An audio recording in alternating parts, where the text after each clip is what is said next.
ወደ ግቢያችን ስገባ የእናቴ ሺቲ ቅድድ ያለ ሺቲ ለብሳለች። የለበሰችው ልብስ ተቀራርዷል። እናቴ ጠቁራለች፣ እህቴ ጠቁራለች።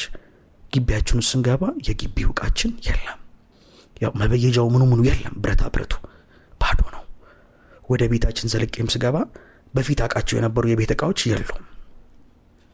አሁን ገባኝ የተከፈለው ዋጋ። ለካ ያ ሁሉ ነገር ተሸጦ ነበር። ለካ እኔ ስላክ የነበረው ቻይና። እኔ ድሮ ደረጃ ተማሪ ስለሆነ ተኛባት የነበረችው አልጋ ላይ እዛ ላይ አባቴን አስተኙት። በእንደዚህ በግራው ነው የሚተኛው። ወደ ግድግዳው ፊቱን ዞሮ ተኛ። በዚህኛው ጎኑ 7 ወራት በአንድ ጎኑ ነው የተኛው። አይቀመጥም። ለሌላ ነገር ለመጽዳዳት ካልሆነ በስተቀር አይነሳም። 7 ወር በዚህ የተኛውና አልጋው ላይ አስተኛሁት። እናቴንም እህቴንም ሳያት በጣም አዘንኩ። እህቴ ከግል ትምህርት ቤት ወጣ፣ የመንግስት ትምህርት ቤት ነው የምትማረው። ግቢያችንም ባዶ ነው። ፋይናሊ አልጋው ላይ ወጣውና አባ በቃ ልሄድ ነው አልኩት። ወደ ደብረዘይት ልመለስ ነው። እኔ እዛ እንድቆይ አይፈልግም እሱ፣ እናቴም አትፈልግም፣ እንድታይባቸው አይፈልጉም። በቃ አልቅ ያለው ሰውነቴም አልቋል። ልሄድ ነው አልኩት። እሺ አለኝ። ግን አንድ ነገር ቃል ገባልሃለሁ፣ ከዚህ በኋላ በቀረኝ ዘመን ሁላ ማንም አባት በልጁ ምክንያት ላይ ጎሳቆል፣ ማንም እናት በልጇ ምክንያት እንዳታለቅስ ቃል ገባልሃለሁ። እንዳፍ ይሁንልህ አለኝና መረቀኝ። ከአልጋ ላይ ወረድኩኝ። እሱን እዛው ትቼው ወጣሁ ማለት ነው። በስልክ ነው ማገኘው። መጣው፣ ደወልኩኝ። እንዴት ነው አልኳቸው። ደህና ነው ምናምን አሉኝ። ሁለተኛም ቀን ደህና ነው፣ ሶስተኛም ቀን ደህና ነው። አረ እንደውንም እዛ ስላለው ስላንተ ያወራን ነው ባይገርም ምናምን አሉ። አረ ያወራ ጀመር። አዎ ያወራ ጀመር። ምን አላችሁ? እንደዚህ ያለን ስለ ቤት ነገረን ምናምን እያሉ በቃ እኔ እዛ በመኖርበት ኑሮ እሱ እንትን እያያዘ ይነግራቸዋል እንደ ጨዋታ እያደረገና 5ኛው ቀን አካባቢ ይመስለኛል ስደውል እናቴ ደክሟል በጣም አለችኝ። ምን ነው ስላት አይናገርም፣ እግሮቹ እጆቹ አይንቀሳቀሱም፣ አይበላም፣ ውሃ በጥጥ እያደረጉ ነው አፉ ላይ ጠብ የሚያደርጉለት፣ በደረቱ አስተኝተውታል። እህት ስትገባ እህትን ሲያይ ያለቅሳል እና እህትን ጎረቤት ነው የምናሳድራት። ጎረቤት ነው ታናሽት የምታድረው የምትኖረው። እሷን ባየ ቁጥር እንባ ይፈሰዋል፣ ግን መናገር አይችልም። ውሃ ጠብ ነው የሚደረግለት። ከዚህ በታች እንዳለ ሰውነቱ አይሰራም። በቃ ትንፋሹ ጫፍ ላይ ነው ያለችውና እንደዛ ሲሉኝ ፊል አረኩኝ። ግን አሁንም እግዚአብሔር እንደሚያድነው ተስፋ አልቆረጥኩም ነበር። እኔ ያነሳኝ ከጎዳና እግዚአብሔር እንደሆነ አምን ነበርና እስቲ ቆይ እያልኩኝ አንድ ቀን ተኝቼ በ6ኛው በ7ኛው ቀን በነጋታው አካባቢ ለሊት 11 ሰዓት ላይ ስልክ ተደወለልኝ። አንዲት ሰላም የምትባለች ደወለችና ሜሎዲ አለች። አቤት አልኳት። አባት አርፏል አለች። ያኔ ተስፋ ቆረጥኩኝ። ያኔ ፍርሃት የሚባል ነገር በጠቅላላ አብሮኝ ትቶኝ ሄደ። በቃ አንድ በዚህ ምድር ላይ ፈራው የነበረው ነገር ምንድን ነበረ? አባቴን ማጣት ነበረ። አንዳንዴ ልክ ሊወጣል ሲል ወደ ውጭ ታለቅሳለህ። አሁን ይሄንን ታሪክ ሳስታውሰው እንባ ከዓይኔ ሊፈስ ይችላል። ያኔ እንባ ከዓይኔ ውስጥ ሊወጣ አልቻለም። እንዴት ብዬ እንደማዝን ራሱ ግራ ገባኝ። ወደ ውስጥ ብቻ እንባ ይፈሳል። እናቴ ደግሞ ለዚህ ለመንፈሳዊ አባቴ ነግራው መንፈሳዊ አባቴ መጣ ሊያረዳኝ። 12 ሰዓት ላይ ግቢውን በር አንኳኳ። ስከፍታ ተገቤ ቁጭ አለ።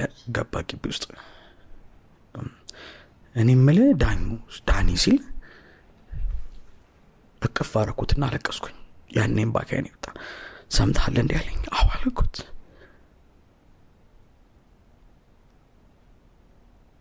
ትርጉም አጣብኝ። ያኔ በቃ ማያቸው ነገሮች፣ ያሰብኳቸው ነገሮች በተክላላ ሚኒንግለስ ሆኑብኝ። አለቀስኩኝ። እንደዚህ ቸርች አካባቢ የምናቃቸው ልጆች ተጠሩ፣ እንዲያጽናኑኝ ወደ ቤት መጡ። 4 ሰዓት አካባቢ እናቴ ደወለች። ከቀኑ 4 ሰዓት ስልኩን አነሳሁት። እንግዲህ በኢትዮጵያ ባህል አንድ ሰው ሲሞት ወዳጅ ዘመዶቹ እስከሚመጡ ይጠበቃል፣ ይቀበር። ባል፣ ሚስት፣ ወንድም፣ እህት፣ ልጅ ይጠበቃል ለቀብር ይመስለኛል አይደለም? እናቴ ደወለችልኝ። ስልኩን አነሳሁት። አቤት ማልኳት። ያው የሚባለው እንግዲህ ና ለቀብር መድረስ አለብን ነውና ስልኩን ሳነሳው አትመጣም አይደል አለችኝ። ያኔ ደግሞ የበለጠ አመመኝ። አትምጣ እንደማለት ነው። እንደዛም ወደው ጫማውን ቀይሮ ትምህርት ቤት ያስገባኝ። ለሊት በጥበቃነት እየሰራ ሲያስተምረኝ ነበር። አንዴ አይደለም 2 ጊዜም ተባረረ። ተስፋ ሳይቆርጥብኝ ከሀገር ውጪ እንኳን ለኮ አንድ ዘበኛ 80 ሺህ ብር እየከፈለ ልጁን ለማስተማር ያን ያክል ከሬጅ የነበረውን አባት አፈር ውስጥ እንኳን ሲገባ ላየሁትም ቻውም አላልኩትም። በዛው ተሰነባበትን። በየቀኑ ሰማው የነበረው ድምጽ እስካሁን ድረስ የለም። ያኔ በስልክ ተደዋውለን እኔ እሱን ሳበረታው እሱን ሲያበረታኝ የነበረው ድምጽ የለም። ሮጥለትና ሰራለት የነበረው አባት የለም። እዛ ጋር በቃ ማለት ነው። ቀብሩ ላይም አልቆምኩም። እነዛ ልጆች አብረው የነበሩ ሲያጽናኑኝ ቆዩ። ግን ምን ጊዜም ደግሞ መሸሸት ሲል ሁሉም ከዙሪያ ይሄዳል። ልክ መሸሸት ሲል ባጠገቤ የነበሩ ጓደኞቼ በተቀላላ በሉ መሸ ጅብም ይወጣል እዚህ አካባቢ ያሉ ወደ የቤታቸው ሄዱ። ለሊቱን እኔና እቺ ልጅ አብረን ቤት ውስጥ እያለቀስን ነጋ። ሊነጋጋ አካባቢ አንድ የጀመርነው ስራ ነበር ስትሪንግ አርት። አሁን ተስፋ ቆርጫለሁ። ተስፋ ማድረገው ነገር የለኝም፣ ምፈራውም ነገር የለኝም። ስትሪንግ አርቱን አነሳውና ክር ጠቀለልኩበት እስከሚነጋ ድረስ። ለሊቱ አልተኛንም። ልክ ጧት ሲነጋ ያንን ስትሪንግ አርት ሱቅ ይዤ ሄድኩኝ። ጧት ሰዎች መጡኛ ሊጤቁ። እሷ በጥቁር ለብሳ እኔ ስትሪንግ አርቱን ይዤው ሱቅ ሄድን ለመሸጥ። ካዛኑ ላይ ተነሳ። ሱቅ ሄድን። ሱቅ ሸጠን ስንመለስ የሰፈር ሰው በር ላይ ጠብቆናል። ሐዘንተኞች አይደላችሁ ለምንድነው የምትወጡት ምናምን ብለው ተቆጡን። ቤት ነው መቀመጥ ያለባችሁ አሉ። ገባን። ቀኑን አሁንም እያጽናኑ አሉ። ልክ እነሱ ሄዱኝ። አሁን ማታም ስራችንን ቀጠልን። ከበፊቱ እንደሆነ ፍጥነታችንን የበለጠ ጨመር ነው። ለምን? ይሄ ነው የእግዚአብሔር ማጽናናት። ሰው ሲያጽናና ነው የሚለው። እግዚአብሔር ሲያጽናና ኃይልን ነው የሚጨምርልህ፣ ብርታትን ነው የሚሰጠው። ትክክለኛው ማጽናናት ይሄ ነው። ቀን እነሱ ሲመጡ አብረን እናዝናለን። ለሊቱን ግን ክሩን እየሰራን ሚስማር እየከተከተን ነው የምናድረው። ለሊት ነው እየከተከተን የምናድረው። ጎረቤት እየተነሳ እንደሆነ ምንድነው ይለናል። አይ ምንም ስራ እየሰራን ነው እንላለን። ሻማ አብርተን እየከተከተን እሷ ክር እያለበሰች እናራለን። ጠዋት እናስረክባለን። እንደዛ እያለን 3 ቀን 4 ቀን አለፈ። ሀዘን የሚደርሰውም ሰው ቀረ። ኮሮና ነው፣ ትምህርት የለም እንዳልኩክ። አባያ ላይ ነገር ትዝ አለኝ፣ ልጆችን ብታስጠና የሚለው ነገር። እኔማ ልጆችን ማስጠናት አለብኝ አልኩኝ። ከዚህ በኋላ ከየት መጀመር ፈለኩኝ? ከላይ ቴሌቪዥን ላይ ወጥቶ ከመታየት። ኮሮና ነው፣ ትምህርት በቲቪ ነው። ቴሌቪዥን ላይ ሄጄ አስጠናለሁ አልኩኝ። እንደ ቢዝነስ ፕላን የምትሆን ነገር ጻፍኩኝ በወረቀት ላይ ይዤ። ከስክስ ጫማ ነው የለበስኩት። አባቴ ትቶልኝ ሄደው። አንድ ሱሪ ያለችኝ ሸሚዜን ጠቅጥቄ የቤት ጣቢያ መጣሁ። አለችኝ ልጅ ታወጣችና እዚህ እናንተ ጋር ፕሮግራም ለማቅረብ ነበር። ምን አይነት ፕሮግራም? ተማሪዎችን ማስተማር ትችላለህ? በጣም ጎበስ በርታ። እና እንዴት ነው ማስተማር የፈለከው? የአየር ሰዓት ገዝተህ ነው አለችኝ። የምን የአየር ሰዓት ነው የምገዛው አልኳት። አይ እኮ እንዴት ነው ታዲያ? አይ እናንተ የአየር ሰዓት ስጡኝና ላስጠና። ምን ማለት ነው? እኔ በቃ እንደዚሁ ሰጥተውኝ አስተምር ቢሉ ነው የመሰለኝ። ኧረ በል እንደዚህ የለም አለችኝ። አይ የለም ተመለስኩኝና ቴሌቪዥን ጣቢያ በጠቅላላ ሄድኩኝ። ኢትዮጵያ ቲቪ ላይ አልቀረኝም። ኧረ ተው። ዞርኩኝ ሁሉም ጋር። ፋናነሽ ምንነሽ እየርኩኝ መጠቅ ጀመርኩኝ። ፕሮፖዛል ይዘህ ወረቀት ይዣለሁ። ትምህርት በቴሌቪዥን እየተላለፈ ነው። አልተመረኩም፣ ዲግሪ የለኝም፣ ግን ማስተማር እችላለሁ። ፍቃዱልኝና ላስተምር ተማሪው በሚገባ መልኩ። ተስፋ ያለው ነገር መስሎኝ ነበር። ተስፋ ያለው። ወደ ቤት ተመለስኩኝ። ሰፈር ውስጥ ኦሮሞኛ ተናጋሪዎች ናቸው ልጆቹ። 1-3 ልጆች አሉ። እነሱን ጠራውና ቤታችን ውስጥ ጣሳ አስቀመጥኩኝና ያቺ ትንሽ ዋይት ቦርድ ላይ ቻይንኛ ማስተማር ጀመርኩ። እነሱን በነጻ ወረድኩኝ ወደ ታች። በቃ እኔ ከላይ ለመጀመር ነበር ግን ያልሆነልኝም። ታች ወረድኩኝ። ለምን ቻይንኛ? ምን ላስተምራቸው? ሌላ ህፃናት ናቸው። ቻይንኛ ግን ያው አዲስ ስለሆነ ሰፈሩ ላይ መረረ የሰው ይላል። 3 ልጆች ናቸው። በነጻ ጣሳው ላይ ተቀመጡ። ደብተር ከቤት ይዘው ይመጣሉ። EERR ሰን ስስ ያልኩኝ ቻይንኛ ፊደል ቁጥር ማስቆጠር ጀመርኩኝ። እነሱን እንግሊዘኛ ማስተምራቸው ጀመረ። ከዛ እነሱን እያስተማርኩኝ ደግሞ በተክርስቲያን አካባቢ አንድ ማቀው ልጅ ነበር፣ የ8ኛ ክፍል ተማሪ። እና እሱን እንዴት ነው የሚያስጠናት ሰው አትፈልግም አልኩት። ፈልጋለሁ በነጻ አልኩት። ኧረ በቃ ኧረ 1-2 ጓደኞችም አሉኝ አለ። በቃ 3ታችሁ ዳስጠናችሁ አልኩት። ኧረ አዎ እሺ አለኝ። እዛ ቸርች ውስጥ የነበረውን መንፈሳዊ አባቴን አማከርኩት ትንሽ ክላስ እንዲሰጠኝ እንዳስጠናበት በቀን ለ1 ሰዓት ምናምን ማለት ነው። ግን ዋይት ቦርድ መግዣ የለኝም፣ ትልቅ ዋይት ቦርድ ያስፈልጋል። ከዛ ባለቤቴ ሰው ቤት ነው የምትሰራው እንዳልኩክ ሰርታ ደሞዝ ተቀብላ ስትመጣ መንገድ ላይ ተገናኘን። እማ አልኳት ባለቤቴ ማለት እንግዲህ ከጎዳና ያነሳችን ጋር ባለትዳር ቆይተናል። ዋይት ቦርድ ልገዛ ነበር አልኳት እና ላስተምር። እንዴ በጣም አሪፍ ነው አለችኝ። በጣም ጥሩ ስንት ነው የሚከፍል አንድ ተማሪ አለችኝ። በነፃ አልኳት። ህርክ እኔ የሰው ልብስ አጥቤ ያመጣሁትን ገንዘብ አንተ ዋይት ቦርድ ገዝተህ በነፃ ልትጫወትበት አልሰጥም እያለች እባክሽን ስጭኝ። አልሰጥም። ስንት ብር ነው የምትፈልገው? 600 ብር እጇ ላይ የሚቀራ 700 ብር አይሞላም። በቃ እና ግድ የለሽም እንዳው ስጭኝ እንጂ ከዚህ በኋላ ይህን ህይወት አንደግመውም። በቃ ትተነው ነው የምንወጣው። ይህን ህይወት እንዲቀየር አትፈልጊም? ፈልጋለሁ። በቃ ከፈለግሽ አልሰጥም። የሰው አጥርጋ ቆመን ተጨቃጨቅላለሁ እና መጨረሻ ላይ አለቀሰችላ። ግድ የለሽም ብያት ያው ተወደኝ ስለነበር ብቻ እሺ ብላ ሰጠችኝ 700 ብር። 700 ብር እንጂ ሄድኩኝ። እሷ ወደ ቤት ባዶ እጇን ገባች። አንተ እንጨት ለመግዛት ሄድኩኝ። ዋይት ቦርድ ቦርዱን ገዛው። ቦርዱን ይዤ ተሸክሜ ያመጣው እዛ የሰጠኝ ቤተክርስቲያን ውስጥ መንፈሳዊ አባት የፈቀደልኝ ክላስ ውስጥ አስቀመጥኩኝ። ፓርከር ገዝቻለሁ 2 ፓርከር። ነገ እንዲመጡ ደወልኩ ለልጆቹ። 3 ልጆች በንጋታው መጡ። አስተማርኳቸው ፊዚክስ። ወደዱት። ብለው ጀምሮ ብለው ጨረሱ። 2ኛ ቀንም መጡ፣ 3ኛ ቀንም መጡ በነፃ። ኮሮና ነው ትምህርት ተዘግቷል አልኩ እያልኩኝ እየወደዱት መጡ። እና ኢቭን ኢፍ አንዳንዴ ሲቀሩ አለቅሳለሁ። ይቀራሉ አንዳንዴ ልክ ሲቀሩ ወደ ውስጥ ነው ሰፈር ውስጥ ነው። ከሰፈር ውስጥ ፓልት ድረስ ወጣለሁ። ቤታቸው ድረስ መጣለሁ ማለት ይችላል። በቃ የታሉ አይመጡም እንዴ ብዬ በቃ ማስተምርበትን መንገድ ያወዱት ማለት ነው። እኔ አስተማሪ መሆን አልችልም ማለት ነው። በቃ ምንድነው መሆን የምችለው እያለቀስኩ ይመጣሉ። ተመልሼ ስመጣ አገኛቸዋለሁ። የት ነበራችሁ? አይ የሚኒስትሪ ፎርም እኮ ኑና ሙሉ ተብለን ነው ትምህርት ሊከፈት ነው ሲሉኝ እንደ አዲስ ደስ ይለኛል። ሲቀሩም ባምባ ነው የሚለኝ። በነፃ ነው ማስተምራቸው። ፓርከር እንዲሁ ከሱ ከመንፈሳዊ አባቴ ላይ ገንዘብ እየተቀበልኩ ምናምን ነው የምገዛው። ከሩቅ ነው የምመጣው፣ ከገጠር ነው የምመጣው። እንግዲህ ከስክሱ ጫማዬ ተጣሟል። ተረከሱ መለብሰው ጫማ በ6 ወር ነው ባይዘው ጫማው ይጣመመው። ከስክስ ግን የፖሊስ ጫማ ብረት ጫማ ነው። በ6 ወር ተጣሟል። ኪን ነበር የመጣው ገዝተህ? አባቴ ነው ሰጥቶኝ ሄደው። አባቴ ከመሄዱ በፊት እሱ ይዞት መጥቶ ነበርና ይሄ ይሆናል ለክረምት ብሎ አስቀምጦልኝ ነው። እኔ ተመላለስክበት ነው? አዎ በእግር ነው መላለሰው። ልጆቹ ግን ትምህርቱን ወደውታል። ኢንስፓየርድ ሆነዋል። በጣም ገብቷቸዋል። 8ኛ ክፍል ተማሪ ናቸው። ከዛ ትምህርት ተከፈተ። ወደ ግቢ ወደ ክላስ ግቡ ተባሉ። ያኔ ልክ ወደ ግቢ ሲገቡ የነሱ ፊዚክስ መምህር ወጥቷል። የለም የፊዚክስ መምህራቸው።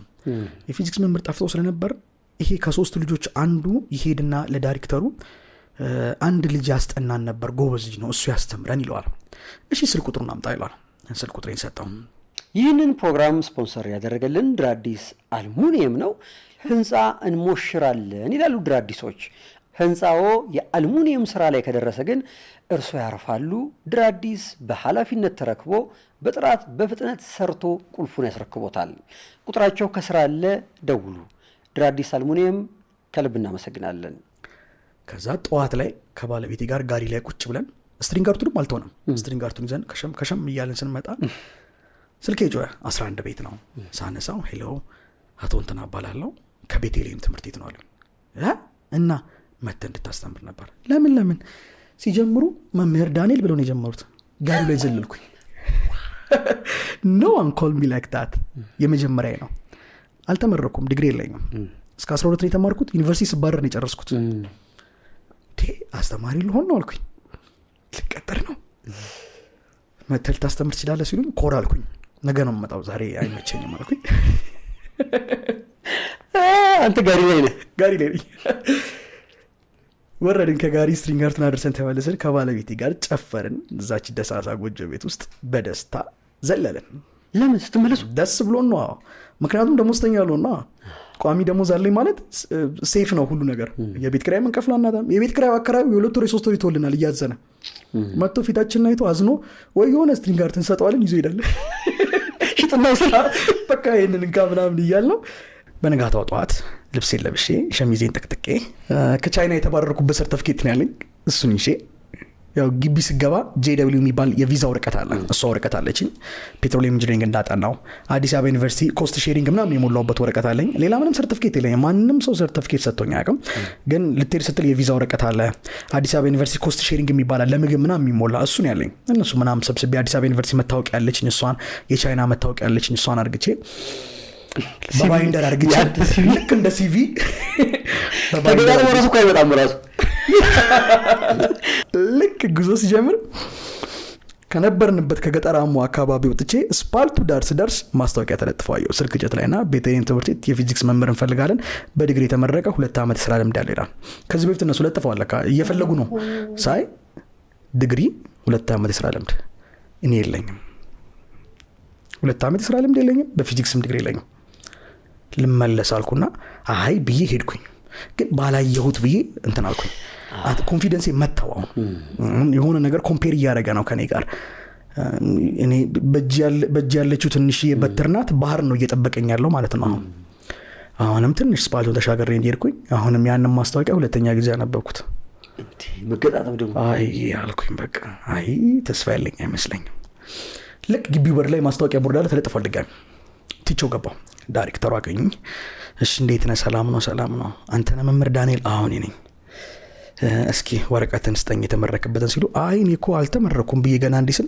በልበል ተው በቃ ካልተመረክ አሉኝ ማስተማር ከባድ ነገር ነው እንዴ ያክል እኔም እኮ ቢሆን መጽሐፍ አንብቤ ገብቼ እኮ ማስተማር እችላለሁ ምን አንብበ ያነበብከውን እዚህ ያለ ሰዎች መናገር ነው ምን የሚከብድ ነገር አለው እኛ የምንፈልገው የተመረከበት ዲግሪ ስራ ልምድ ባይኖርም እንደው በዚህ በፊዚክስ ካልተመረክ ምንም አይሰራ አይደለም ማለት እንደዛ እያሉ ምክትል ዳይሬክተሩ ቋላ መጡና አግኝተናል አንድ አስተማሪ ማስተርስ አለው ምናምን አሏቸው ሲሏቸው በቃ እንግዲህ ሌላ ጊዜ ስራ ካለ እንደውላለን ሄዳሉኝ እሺ ብዬ ወጣው ወደ ቤት መጣው ድጋሚ እነዛ መጽሐፍቶች ከፍቼ ሳነባ መሸው I didn't give up ግድ የለም ካልቀጠሩኝ በቃ የራሴን ትምህርት ልከፍት ነው ማለት ነው ብዬና መስብኩት እያስተማርኩኝ እያነበብኩኝ አመሸው ማታ እንደለመደብኝ እዛች አባቴ ገዛችልኝ ዋይት ቦርድ ላይ እሱ የገዛልኝ ዋይት ቦርድ ላይ እየጻፍኩኝ አደርኩኝ ጠዋት ድጋሚ የ11 ቤት ቁጥር 12 ሰዓት ተኩል ላይ ተደወለ መቼም አሁን የደወሉት ድጋሚ ሊያባሩኝ አይደለም እና ሊሉኝ ነው አሁን ተጨፈረ ድጋሚ ሳታነሳው እንዴ ሳላነሳው ገና በቃ እሳቸውን የደወሉት አልኳት ለባለቤቴ ማሳዩት መቼም የደወሉት ሊመክሩኝ አይደለም እና ስራ ሊሉኝ ነው ብዬ ዘለልኩኝ ናስኪ እንፈልጋለን አሉኝ ሄድኩኝ ሊቀጥሩት የነበረው መምህር የተወሰነ ቀን ይቆያል ከሌላ አካባቢ ነው የመጣው እሱ እስከሚመጣ ክላስ ውስጥ ማንንም ስለሌለ ግባና ቆም ነው ያሉኝ yes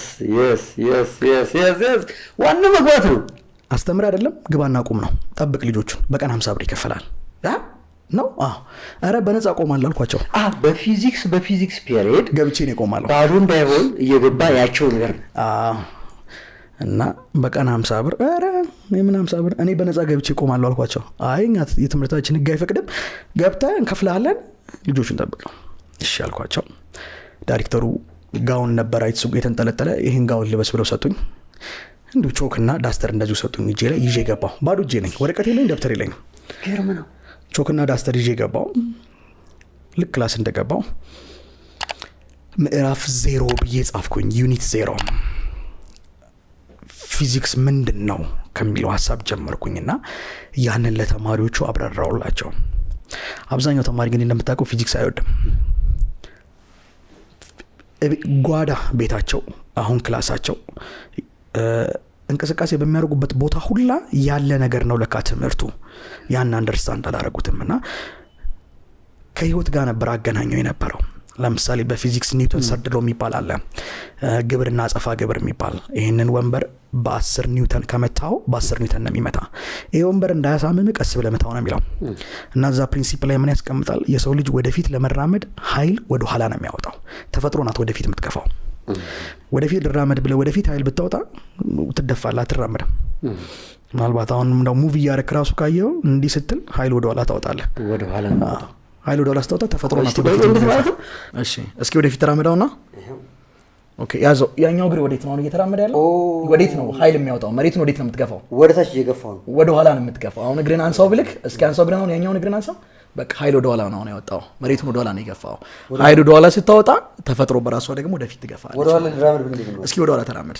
ያዘው ይሄኛው እግር ወዴት ነው መሬቱን እየገፋ ያለው ወደፊት ነው ስለዚህ ወደፊት ስትገፋው ተፈጥሮ በራሷ ወዴት ትገፋለች ወደ ተቃራኒ ይገፋል አዎ ምናልባት ይሄንን ነገር አሁን ጨረቃ ላይ ብናደርገው ኖሮ ኃይል ወደ ኋላ ስታወጣ ወደፊት የሚገፋ ሌላ ኃይል አይኖርም ነበር ማለት ነው ምድር ላይ ግን ፈጣሪ የስበት ኃይልን ፍሪክሽን አስቀምጧል እና ብዙ ጊዜ በህይወታችን ወደ ኋላ የሚጎትቱን ነገሮች በተቀላላ ሊያስፈነጥሩ ነው ወደ ኋላ የሚጎትት ፍሪክሽን የሚባለው ፍሪክሽን ምን ጊዜም ወደ ኋላ ነው የሚጎትተው ወደ ኋላ የሚጎትተ ኃይል ባይኖር ኖሮ የሰው ልጅ ወደፊት አይራመድም ያንን ነገር አንደርስታንድ ሲያደርጉት ደስ አላቸው የመጀመሪያው ቀን አለቀች ሁለተኛ ቀንም ገባው 4 ክላስ ነው 9ኛ 8ኛ ABCD ነው አራቱንም ክላስ አስተማርኩ ሁለተኛም ቀን አስተማርኩ ምዕራፍ 0ን ጨርሼ በአንድ ቀን ሁለተኛው ቀን ምዕራፍ 1 ብዬ ጀመርኩኝ እና ድምጼ በጣም ነው የሚጮህ እዚህ ያስተማርኩ እዛ ክላስ ይሰማል ዳይሬክተሩ ይሰማሉ ልጅ ያስተማረ ነው እንዴ ማን ነው አስተምር ያለው ከዛ በሶስተኛው ቀን ምክትል ዳይሬክተሩ መጡና አይ በቃ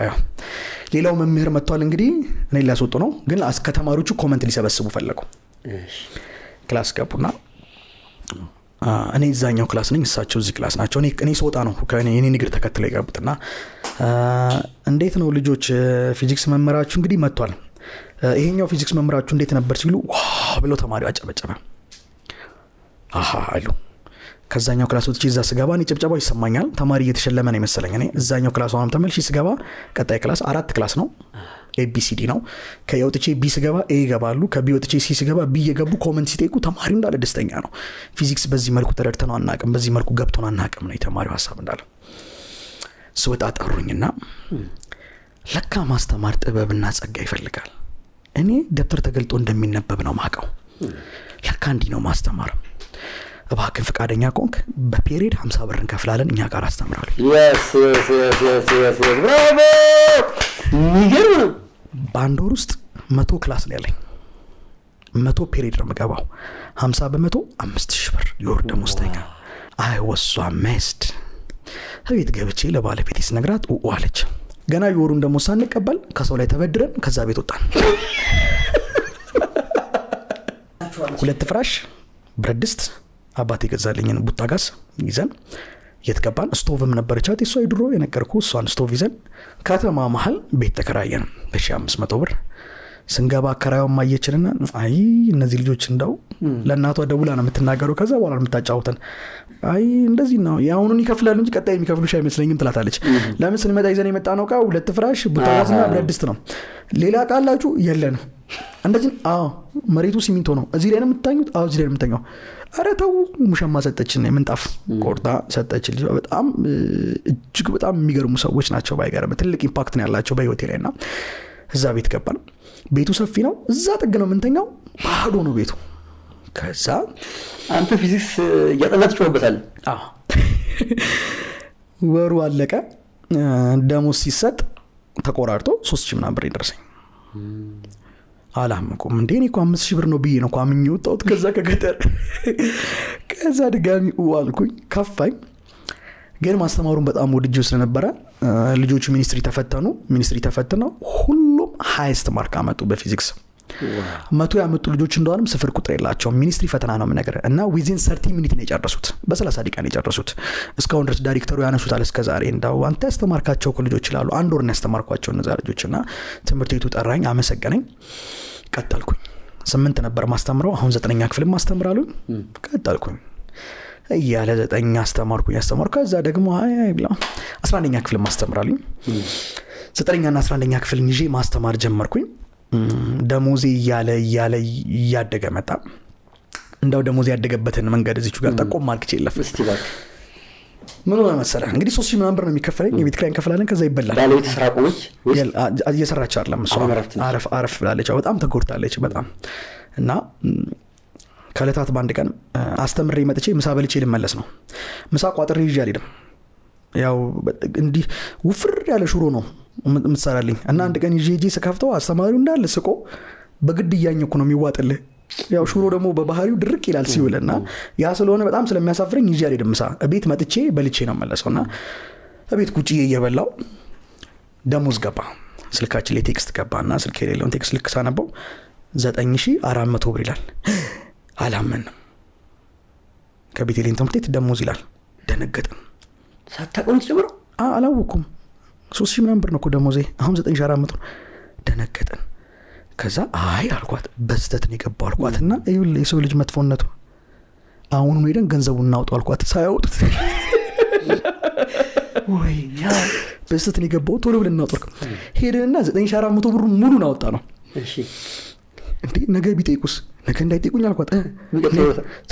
እቃ ወዲያውኑ ገዛዛበት። የዛኑ ቀን አንድ ድሮ ማቃት ሴትዮ ነበረችና ቴሌቪዥን ሸጣለሁ ስትል ሰምቻለሁ። ይሄ ቦርጫሙ ቴሌቪዥን 1000 ብር ነው ሸጣለሁ ያለችው። ሄድኩኝ እሷ ጋር አስጭኝ በባጃጅ መጣው ቴሌቪዥን ገዛው። ከአመታት በኋላ ነው 1000 ብር የተወከልክ ነው። 11 ሰዓት እያለ ነው ሱቅ ይዘጋል እየመሸ ነው። በባጃጅ ሄድኩኝ ገበያ ዲሽ ገዛው። ወደ ቤት ይዤ መጣሁ። ዲሹ ምናምን ልክ ይዤ ስመጣ 12 ሰዓት ከምናምን ነው ኦልሞስት 1 ሰዓት ነው ጨልሟል። ዲሹ መገጠም አለበት አልኩኝ። በባትሪ ስልክ እንጨት ላይ ዲሽ እንገጥማለን የሚል አይችልም ሞተው ስልክ እንጨት ላይ ዲሽ እንገጥማለን የሚል በባትሪ ፈልጌ ደወልኩኝ። ይሄ ዲሽ ሰራል? አዎ ሰራል። የት አካባቢ ነው? እዚህ አካባቢ። እና መምጣት ይመቻል? አንዴ ጠዋት መጣልሻለሁ አለኝ። አይ አሁን ነው መምጣት ያለበት። ኧረ ቶ አትምጣ አይነገልኝ ሌላ ቦታ ድግ አሁኑኑ ማታውን ዲሹ መገጠም አለበት ነው። ለምንድን ነው ጓጉቻለሁ። የምድር ነው ኮምፕሊፍሲ ቴሌቪዥን አይተናናቅም። ሰው ቤት ቴሌቪዥን ስናይ ምናልባት አንዳንዴ እቃ ስትሪንግ ጋር ለማስረከብ ይረን ስንመለስ ግሮሰሪ ውስጥ ነው ቴሌቪዥን ተከፍቶ ቆመን ረጅም ሰዓት የቀረነበት ጊዜ አለ እና ካልተገጠማለን አይገጠምም። ጠዋታሉን ይሻላል አበራ ነው እግዚአብሔር ይሄንን ታሪክ ያውቃል። እሺ የሚለውን ድምጽ እያየን አመሸን። ራት በላን ከፍተ ነው። እውነቴን ነው የምልህ። ባለቤቴ ትራዲሽ ትነካዋለች ድምጽ መስጫውን ትመለስ። እኔ ሄዳለሁ እነካዋለሁ። አጠፋ ነውና ተኛን። ለሊት ተነሳች እሷ ድጋሚ አበራችው። ድንገት ስታበራው ድምፁ እሺ ብሎ ጮኸ በጠበጠ። እኔ ምንድነው ብዬ ስነሳ እየቀነሰች ነው ደንግጣ። እሷም አብርቷለች። እኔም ማየሁት ዙሪያውን አየዋለሁ። ተገርም ያለው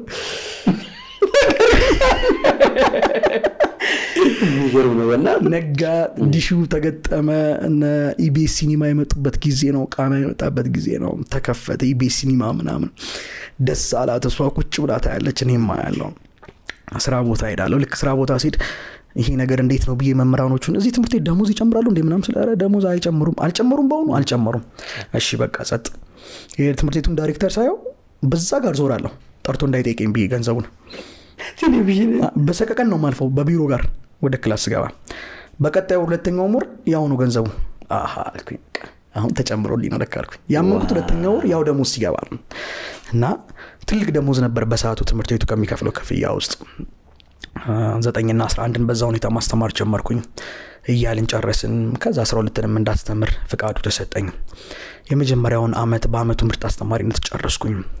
ሁለተኛውን አመት ገባን። ሁለተኛውን አመት በአመቱ ምርጥ አስተማሪነት ጨረስኩኝ። ሽልማት ነበር ወንድም ታው ሰርቲፊኬት ሸለም ነበር። የትምህርት ቤቱ ባለቤት ሰዓትም ሸልሞኝ ነበር። አመቱ መጨረሻ ላይ ትላልቅ ኤግዚቢሽኖችን አዘጋጃለሁ። ተማሪዎች ከክላስ ውስጥ ከ16 እስከ 17 ወይም ከ17 በላይ የሚሆኑ ተማሪዎች 100 ያመጣሉ። 17ቱንም ከወር ደሞዜ ላይ መጽሐፍ ገዝቼ ሸልማለሁ። ወላጅ ጠርቼ እያስጨበጨብኩ ሸልማለሁ። ቶፕ የሚያመጡትን ደግሞ የአንገት ሐብል ሸልማለሁ ከደሞዜ ላይ። ተማሪዎቹም በጣም ኢንስፓየርድ ሆነዋል። ከሁሉም ትምህርት 100 ለማምጣት ተማሪ የሚሮጠው ፊዚክስ ነው። ይህ ሲሆን ቤት ደውል ነበር እናት ጋር ወንድሞች ጋር ስላባስ ታስታውስ ነበር? እናቴ ኦልሞስት በቃ ሽንት ቤት ነው የምታጥበው፣ የሰው ልብስ ነው የምታጥበው። እንደዛ ነበር የምታሳልፈው አባ ከሞተ በኋላ። ከዛ በኋላ ግን በየወሩ እኔ ተቆራጭ አደርጋለሁ፣ እሷን ሰፖርት አደርጋለሁ፣ እህቴን ደግፋለሁ። በዛው የቤተሰባችን ታሪክ ተቃንቷል። ኮንስታንት የሆነ ገቢ ያለኝ በዛ መልክ ህይወት ቀጠለ ማለት ነው። አባስን ታስታውስ ነበር ቢኖር ምናምን ብለህ አስበህ? ኤቭሪ ዴይ አሁንም እያወራሁ እኮ አስታውሰዋለሁ። እንደው ቢያየው ብዬ እመኛለሁ። ቢኖር አትሊስት ነጭ ሸሚዝ ለብሼ ቢያየኝ እንደዚህ ንጹህ ቀበቶ አድርጌ ቢያየኝ እመኛለሁ። አሁንም እንደው እናቴ ከምታየኝ በላይ አሁን እሱ ያየኝ እንደሆነ ይሰማኛል። ግን እና ህይወት በዛ መልኩ ቀጠለ። ትምህርት ቤት ውስጥ ጥሩ ስም መገንባት ቻልኩኝ። የወላጆች ስብሰባ ላይ ወላጆች ብዙ ጊዜ አፕሪሺየት ያደርጉኛል። ሳያደንቁት ሳይጠሩት ማያልፉት ስም ሆነ ቲቸር ዳንኤል የሚባለው ነው። እያለ ምን አይነት ድምፅ ተሰማኝ። ከዚህ ትምህርት ቤት ውጣና ትንሽ የክላስ ተከራይተ ልጆችን አስተምር። ስንት ብር ነበር በወር የሚከፈል ያኔ? 9400 ብር አካባቢ።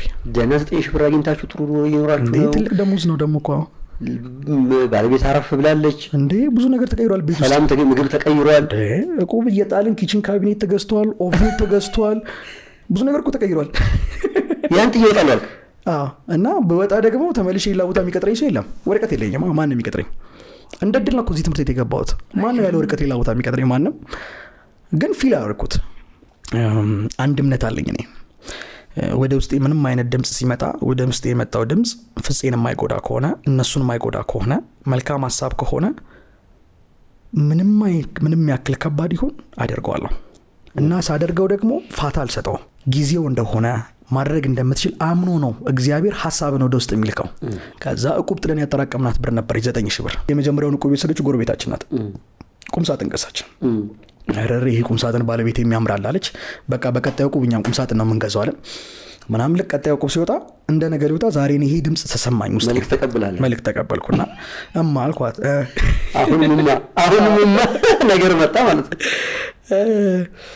እንደዚህ ተሰማኝ አልኳት አለችኝ እና ድርጅት እንክፈትበት በ9000 ብር አሁን እንክፈትበት ተሰማኝ አልኳት እቁቡን ወሰድን ከዛ ጎረቤቶቻችን እንደዚህ ልናረግ እንደሆነ ሲሰሙ አሉ አልጋ የላችሁ መሬት ላይ ነው የምንተኛው ቁምሳጥን የላችሁ የቤት ዕቃ ታሟልም ወይ አንተ ደህና ስራ አይደል ያለ የምን ድርጅት እንክፈት ነው በ9000 ብር ኧረ ተው ብለው መከሩን ከዛ አረኛ ቅዳችን ይሄ ነው አልኳቸው በቃ ተው ወጣው ህንጻ ቼክ ሳረግ አንድ ህይወት ህንጻ የሚባል አለ ደብረ ዘይት ትንሽዬ ክላስ 16 ካሬ መቶን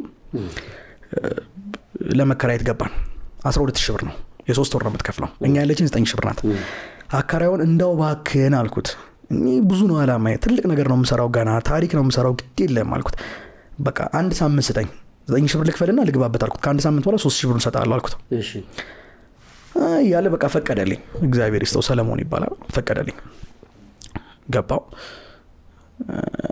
አንድ ዋይት ቦርድ አባቴ ገዛልኝ አልነበረች ቤት እሷን ዋይት ቦርድ አመጣው አንጠለጠልኳት እንዴ ምንድነው እዛ መስራት የፈለከው ማስተማር ማስጠናት ነው ልጆችን ማስጠናት ወንበርስ ሌላ ቀስ እኮ ነግሬ ነው እኮ ገባው የቤት አከራያችን ወንበር ነበራቸው 20 ወንበር ሰጡኝ እና አንድ ትንሽ የጠረጴዛ ነበረቻቸው ሰጡኝ አንዷን ወንበር ባለቤቴ ተቀምጣ ተመዘግበታለች 19ኙን ወንበር ደግሞ ተማሪ ይቀመጥበታል ማለት ነው እሷ ታምናለች ትከተላለች አዎ በጣም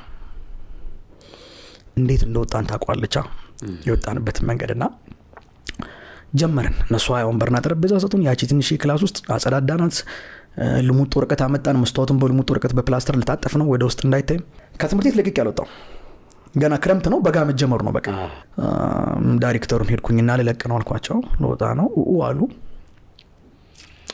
ጨክኝ ወጣው ምንም ተማሪ የለኝም ባዶ ነው ግን ጨክኝ ወጣው ለምን ነው ልቅ የፈለከው እዛ እየሰራ መስራት አልቻልክም በትኩረት አምናለሁ ሁለት ቦታዎች ላይ ትኩረት ካረክ 50% ነው ሁለቱም ላይ ኤነርጂ የምሰጠው ስለዚህ እዛ ጋርም ስራውን መበደል አልፈልግም እዚህ ጋርም ስራውን መበደል አልፈልግም ሙሉ አቅሜን እዚህ ላይ ኢንቨስት ማድረግ ፈልጋለሁ አንደኛ ሁለተኛ ደግሞ በእኔ እምነት እግዚአብሔርን አምነው እግራቸውን ከጀልባው ላይ አንስተው ውሃው ላይ መርገጥ የቻሉትን ሰዎች እግዚአብሔር ይባርካቸዋል ስለዚህ እግሬን ከጀልባው ላይ አንስቼ ውሃው ላይ አረፍኩኝ ወጣው በነጋታው አንድ 10 የሚሆኑ ተማሪዎች መጡልኝ ፊዚክስ የሚያጠኑ እነሱን አስጠናው የመጀመሪያ ቀን 2 ነው እንጂ የመጡት ሁለቱን አስጠንቼ ሄዱ በነጋታው 10 ሆነው መጡ 15 ሆኑ 20 ሆኑ 30 ሆኑ በዛች ክላስ ውስጥ አንድ ወር ሞላም ዋው 30 ሆኑ ፊዚክስ እና ማትስ ነው ማስተምረው 19 ወንበር ይቀመጣሉ የቀሩት 10 ምናምን የሚሆኑት ቆሞ ነው የሚማሩት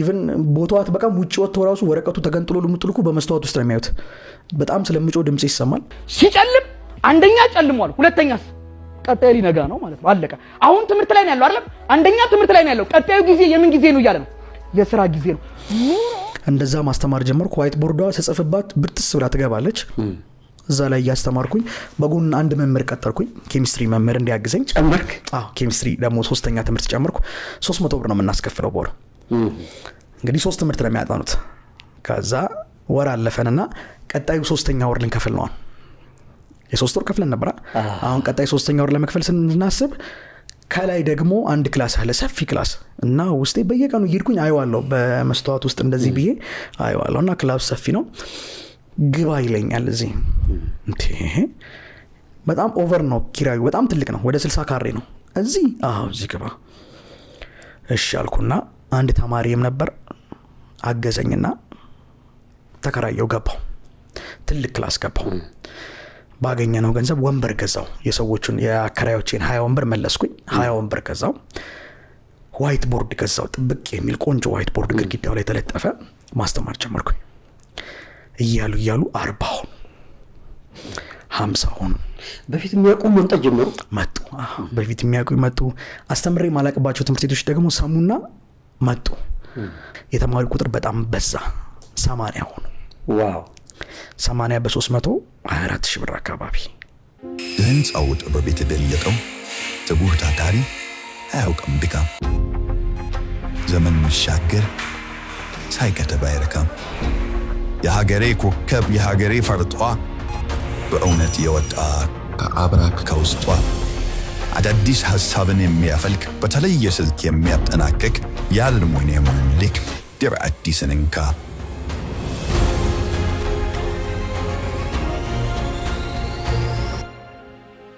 የቤቱ አድባር የህንፃው ዋርካ ትራዲስ ኢንጂነሪንግ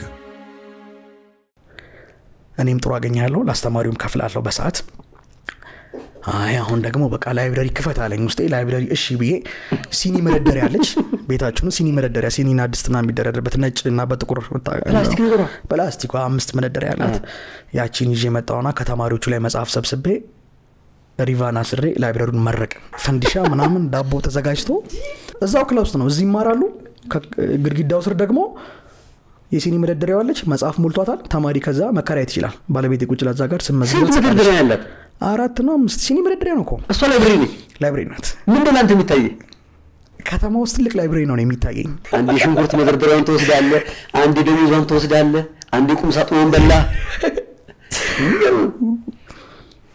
ውስጥ የመጣውን ድምጽና እማደርገውን ድርጊት በፍጹም ኮምፔር አላደርገውም አሁን ውስጥ የመጣው ድምጽኔ ትልቅ ላይብረሪ ስከፍት ነው የተሰማኝ ስለዚህ ያለኝ የሲኒ መደርደሪያ ነው በሲኒ መደርደሪያ መጽሐፍ አርግቼ ጀመርኩ ላይብረሪው ተመረቀ ተማሪው ያለ የተጨበጨበ ፈንዲሻ ዳቦ ተጣጣቸው ይስቃሉ እነሱ መቼም አይደል ከተከፈተው ላይብረሪ በላይ የወጣው ወጪ በለጤ ሴሬሞኒ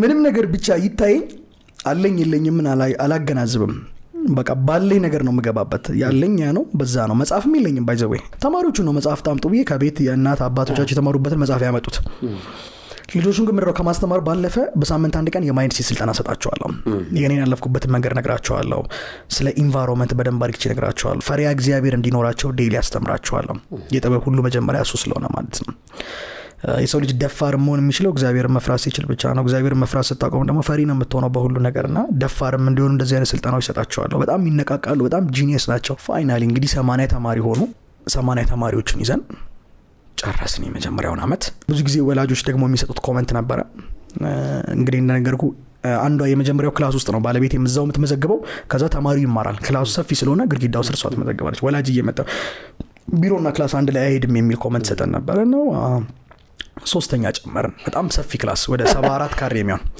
ቢሮአችን ነው በጣም ሰፊ ነው ስለ ኤክስትራ ሰፊ ነው አንድ ባለቤቴ ነው 74 ካሬ ውስጥ ቁጭ ላምት መዘግበው ቀጣይ ነገ ተነጎዲያ ግን እንደሚጠበን አምናለሁ አሁን ወደ መስከረም ስንተላለፍ ኖርማል እኛ ጋር ቅዳሜና እሁድ ነው የሚያጠኑት ከሰኞ እስከ ዓርብ ደግሞ ትምህርት ቤት ይማራሉ እነማን እነዚህ 12ኛ ክፍል ተማሪዎች በየትምህርት ቤቱ እንደዚህ አይነት ህግ ወጣ ቅዳሜ 12ኛ ክፍሎች ማጥናት አለባቸው ጥሩ ውጤት እንዲያመጡ ስለዚህ እናስጠናቸዋለን ብለው ወላጅ ሰብስበው ተናገሩ የኛ 160 ተማሪዎች ሊጣፉ ነው ማለት ነው ተማሪው አብዛኛው ተማሪ ፍላጎቱ የነበረው ወደኛ ጋር ነበር እና የዛን ጥናት ትቶ እኛ ጋር ይመጣል ስለዚህ 2-3 ተማሪ ነው እነሱ ጋር ጥናት የሚቀመጠው ማለት ይቻላል ስለዚህ ትምህርት ቤቶቹ ምንም ማድረግ ስላልቻሉ ዘጉ ቅዳሜ የሚባለው ቲቶሪያል ዘጉና አቆሙ በእኛ ምክንያት በተለያየ ትምህርት ቤት ባይዘው ስማችን ብዙ ጊዜ ይነሳል በቃ ያ ማይሲድ የሚባል እየተባለ ብዙ ጊዜ ስማችን ይነሳል መጀመሪያ ካይ በጥሩ ነው ወይስ እንደው በጥሩ በመልካም መጀመሪያ የመጣንበት መልካም ነበር 12ኛ ክፍሎች ላይ ስንደርስ ግን ተማሪው እንዳለ ሺፍት አርቶ ወደኛ ጋር መምጣቱን ሲያውቁ በተለይ የግል ትምህርት ቤቶች ቀጥታ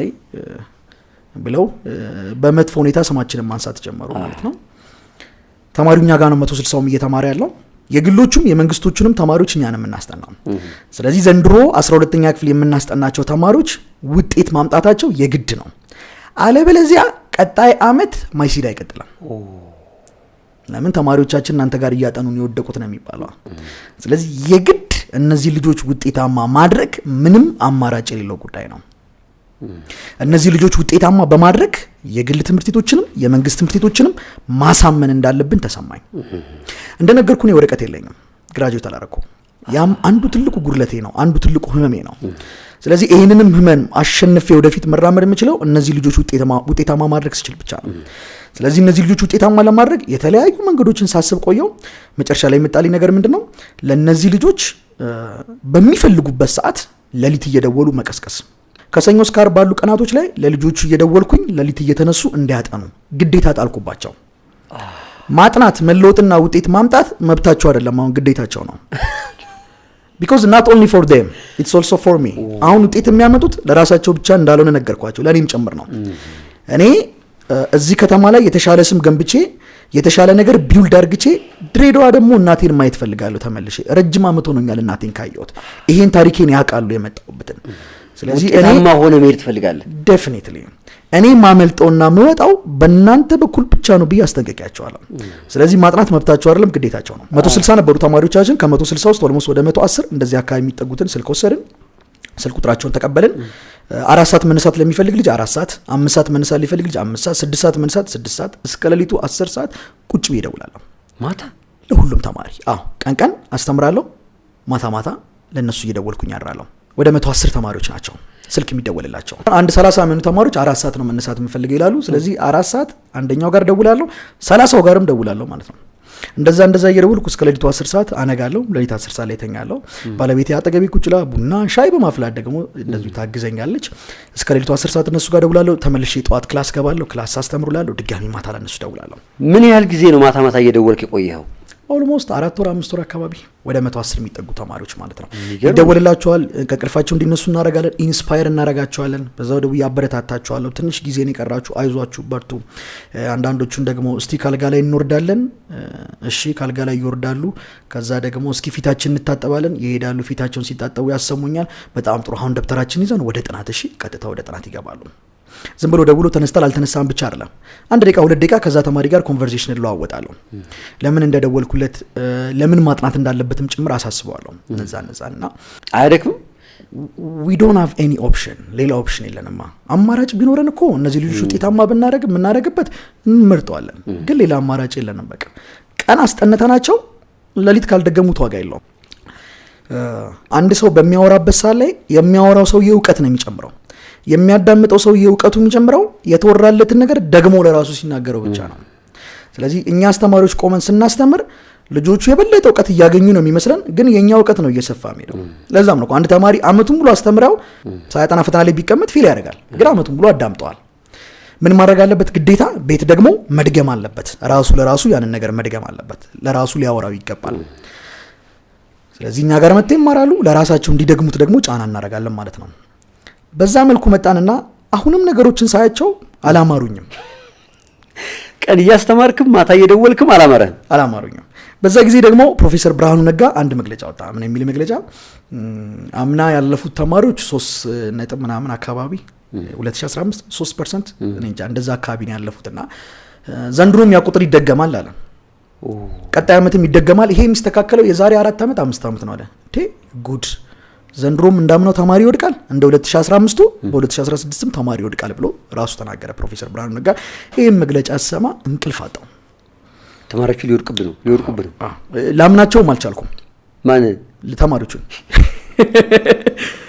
ቀን አስተምራቸው ለሊት ደውዬላቸው አንስተው እነዚህ ልጆች አወርተውኝ ምናምን ፊታቸውን ጣቶ ተመልሰው ሲቢተኝ ላምናቸው አልቻልኩም ስለዚህ ምን ማድረግ ነበረብኝ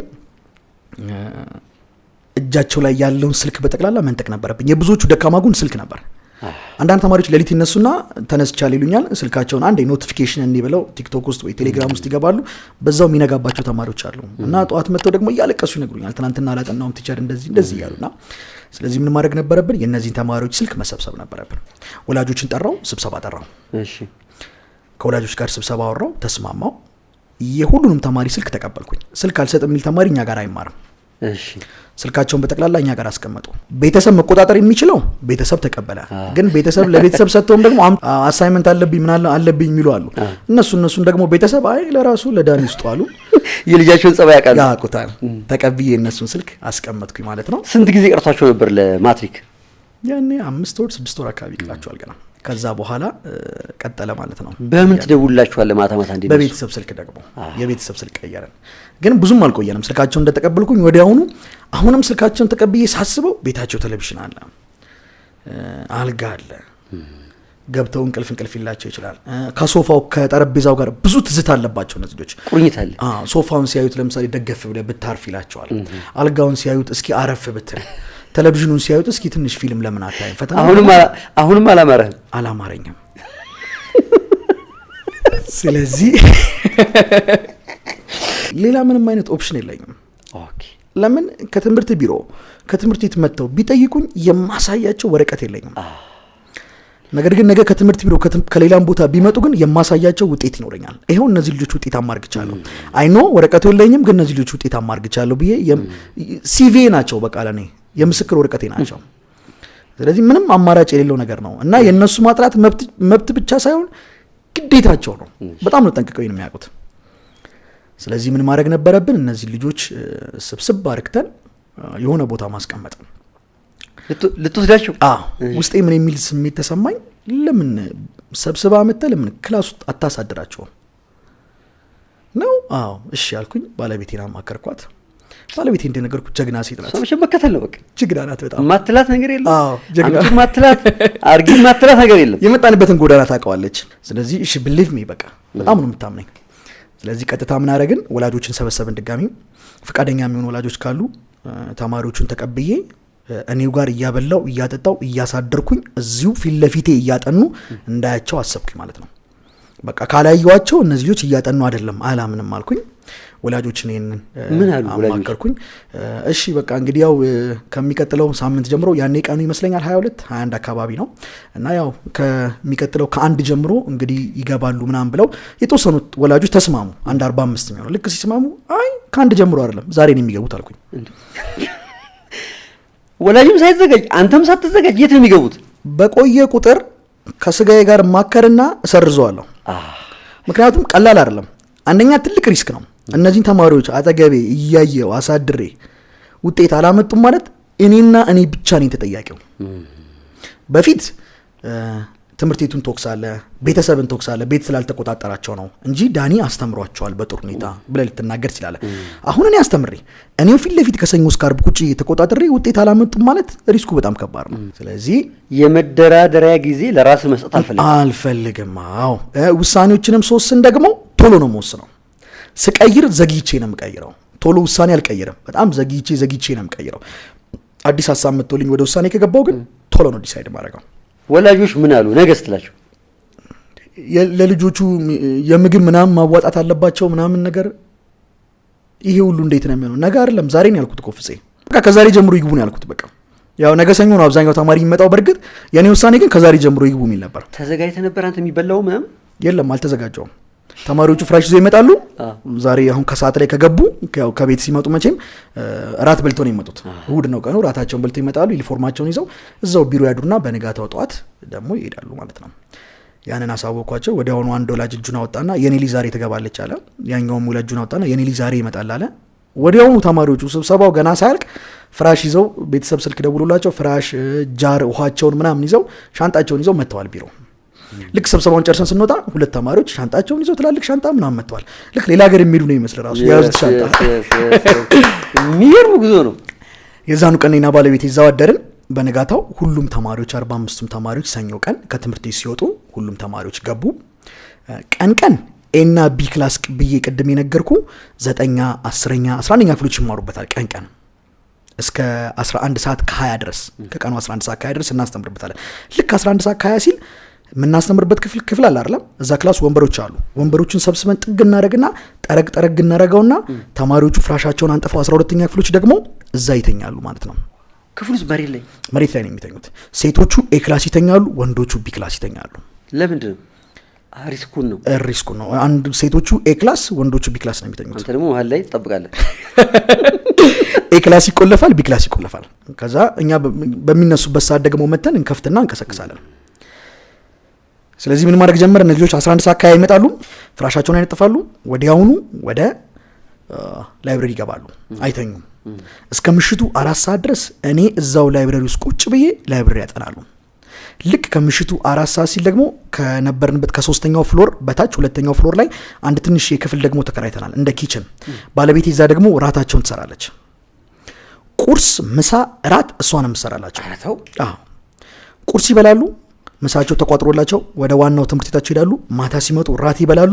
ራታቸውን በልተው ሲጨርሱ ደግሞ በጠዋት ስለሆነ ምሳቸውን ቋጥረው የሚሄዱት ምሳቸውን እየሰራች ነው ሌሊት የምታድረው። ለስንት ሰው? ለ45 ተማሪ።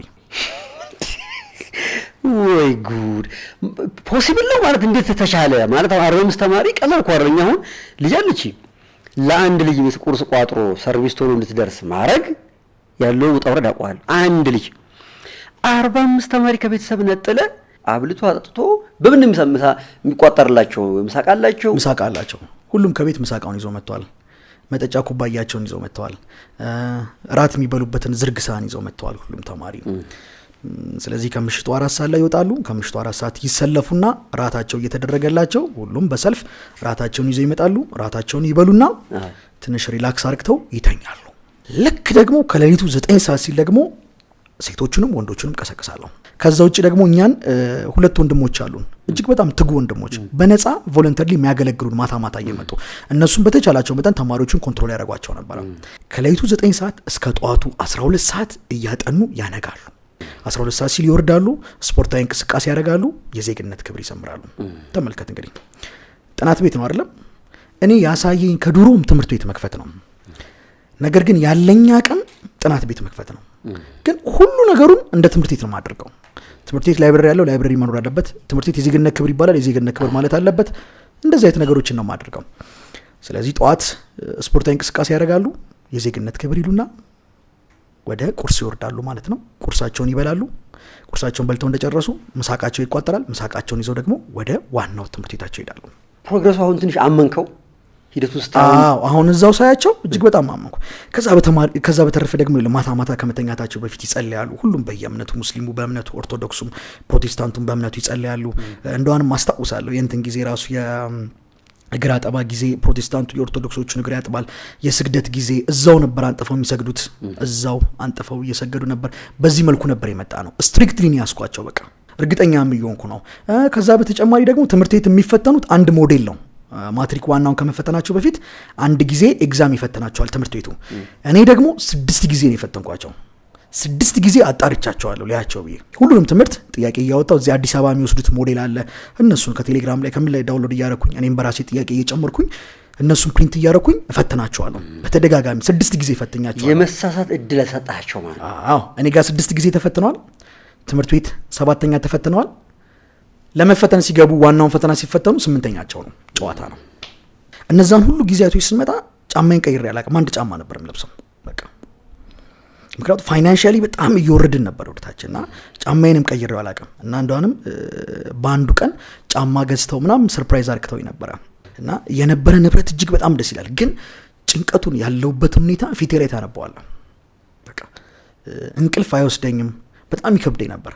እንደው በጸሎትም በምንም ወላጆቻቸው እነሱም ራሱ ያግዙኝ ነበር። አልፎ አልፎ ደግሞ በሳምንት አንዴ እንደዚህ ምናምን ወላጆች አንድ ላይ ሰብሰብ ይያሉ ምግብ እየሰሩ ያመጡ ደግሞ ይመግቧቸው ነበር። በዛ መልኩ ወላጅም በጣም ትጋቱ ብዙ ነበር። ግን ዞሮ እንደነገርኩ ሪስኩ በጣም ትልቅ ነው። ወላጅ ሙሉ ኃላፊነቱን ይለጥሏል። አሁን የልጁ ውጤት አላመጣም ማለት እኔ ነኝ የምጠየቀው። and also I believe in one thing። ብዙ ሰዎች አጨብጭበውላል ማለት ቀጣይ ብዙ ሰዎች ካንተ የሆነ ነገር ይጠብቃሉ ማለት ነው። ቀጣይ ለሚፈጠረው ለእያንዳንዱ ነገር ተጠያቂ የሚያደርጉት አንተ ነው። ወይደር ምክንያቱም እነሱ ራሱ ቢሆኑ ተጠያቂ የሚያደርጉት አንተ ነው። because ከዛ በፊት አድንቀዋል። ስለዚህ ሪስኩ በጣም ትልቅ ነው። 4ኛው ወር አለቀች። ፈተና ገቡ እንዳልኩ ተፈተኑ፣ ወጡ። በቅርብ ደግሞ ከሰማ አሁን የአለፈው አመት 2016 ጳጉሜ 4 ላይ ውጤታቸው ወጣ። ውጤታቸው ሲወጣ ማታ ከሌሊቱ 6 ሰዓት አካባቢ ነበር የተለቀቀውና እንቅልፍ አልተኛንም። እኔም ባለቤቴም ቁጭ ለን ነበር። ውጤት ድንገት ወጣ። ቴሌግራም ላይ ነበር፣ ግሩፕ አላቸው። እዛ ግሩፕ ላይ አንደኛዋ ተማሪ አለፍኩ ብላ ጽፍ ደነገጥኩኝ። ቀጠለች ሁለተኛዋ ሶስተኛው አራተኛው አለፍኩ ነው ከዛ ደግሞ በኢንቦክስ ደግሞ ውጤታቸውን ደግሞ እንዳለ ሲልኩልኝ ደስታ ሊነግር አልችልም አንዳንዶቹ ተማሪዎች እናታቸው ድንች በበርበሬና በዘይት እንዲጥቂሾ ሸጣና ያሳደገቻቸው እና ብዙ ዋጋን የከፈለችባቸው እሱ ነው አንድ የቀራት ተስፋ ሌላ ልጅ የላትም በቃ አንድ የቀራት ተስፋ እሱ ነውና እሱ ልጇ ማለፉን ስትነግረኝ ያለቀሰች የነበረውን ደስታና ስሜት ልነግር አልችልም እድሜ እንደተጨመረልኝ ነው የዛን ቀን መቆጥረው ከነዛ ውስጥ ኦልሞስት ወደ 1-4 የሚጠጉት ተማሪዎች ሪሚዲያል ውጤት ነበር ያመጡት ምን ማለት ነው ሪሚዲያል ውጤት ማለት ከ300 በታች ነው ያመጡት ግን ያው ከ250 በላይ ነው 260 እንደዚህ አካባቢና ያው በሪሚዲያል ውጤት እንደሚያስገባቸው እናቃለን ወደ 38 የሚጠጉት ደግሞ በጣም ጥሩ ውጤት ነው ያመጡት እነሱ እዚህ ጋር እንድታስብ ፈልገው ነገር እነዚህ 45 ተማሪዎች ፈተና ፈትነን ሰሌክት አርክተን አይደለም የተቀበልናቸው ዝም ብሎ ወላጅ የፈቀደለት ነው የተቀበልነው ይሄ ጎበዝ ተማሪ አይደለም የሚሰበሰበው ወላጅ የፈቀደለት የትኛውም ተማሪ ምናልባት ከዚህ በፊት ምንም ተስፋ የሌለው ተማሪ ራሱ ቢሆን ወላጅ ከፈቀደለት ተቀብለናል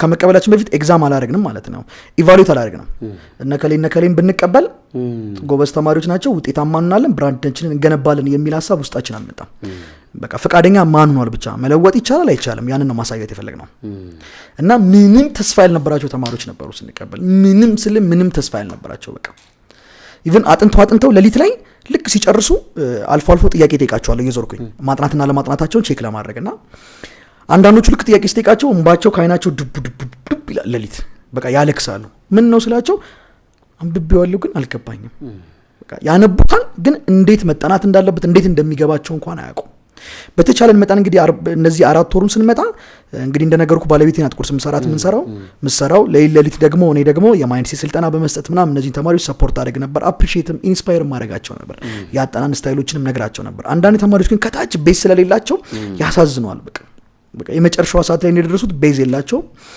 እና እነዛም ተማሪዎች ነበሩ ሶስቱ እና ምናልባት ፌል አድርገዋል የሚል እምነት ነበረን ነገር ግን አሁን በቅርብ ደግሞ የሪሚዲያል ውጤት ወጣ እነዛም 3 ተማሪዎች ዩኒቨርሲቲ መግባት ቻሉ ማለት ነው በአጠቃላይ 45ቱም ተማሪዎች 100% ዩኒቨርሲቲ ጆይን ማድረግ ቻሉ የሚገርም ነው በእናት እግዚአብሔር ይመስገን በስ ሁሉም 45ቱም ዩኒቨርሲቲ ገቢ ናቸው ከነዛ ከ45 ውስጥ ደግሞ ኦልሞስት አብዛኛዎቹ አዲስ አበባ ዩኒቨርሲቲ ፈተና ወጥቶ ነበር አዲስ አበባ ዩኒቨርሲቲና አዲስ አበባ ሳይንስና ቴክኖሎጂ አስቱ ሁለቱን ፈተና ተፈተኑ አዲስ አበባ ዩኒቨርሲቲ ተፈተኑት አዲስ አበባ ዩኒቨርሲቲ ገቡ አዲስ አበባ ሳይንስና ቴክኖሎጂ ተፈተኑት ደግሞ አዲስ አበባ ሳይንስና ቴክኖሎጂ ገቡ ማለት ነው የቀሩት ደግሞ አዳማ ገብተዋል ግን ውጤት ስንሰማ ግን ብዙ ተማሪ ኮን ይወደቀው አይደል ብዙ ተማሪ ነው የወደቀው እንደውም ኦሮሚያ ክልል ባይገርም 555 ትምህርት ቤቶች አንድም ተማሪ አላሳለፉም ያው ደብረዘይት ደግሞ ኦሮሚያ ክልል ውስጥ ነው የምትገኘው አንድም ተማሪ አላሳለፈምና ያንን እንደውም መግለጫ በሚሰጥበት ሳለ እኔ ልቤ ውርድ ብሎ ነበር ግን አሁን 45 ወደ ዩኒቨርሲቲ መግባት ችለዋል 45ቱንም ማሳለፍ ችለናል ማለት ነው ህንጻው በቤት በልየጠው